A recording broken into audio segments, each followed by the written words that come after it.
आगे मम्मा आगे आगे वालेकुम भाई, मेरा नाम नाजिया है। मेरे दो बेटे फौत हो गए हैं। एक मेरा बेटा है मजदूर है, मैंने किसी का आसरा नहीं है भाई। मैं किसी का काम करनी है, मैंने तो मजदूरी करनी है कि 200-300 रुपया लियानी है किराए ते। मेरा मकान है भाई, मैं बड़ी मजबूर हाँ, मैंने किसी का सहारा नहीं है।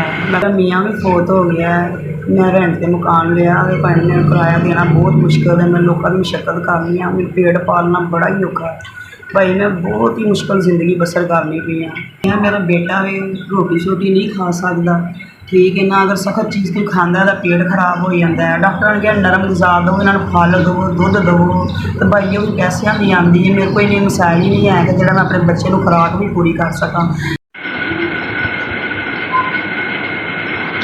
भाईजान तुहाडी बहुत मेहरबानी, तुसीं 5000 की मेरे बच्चे वास्ते मदद की है।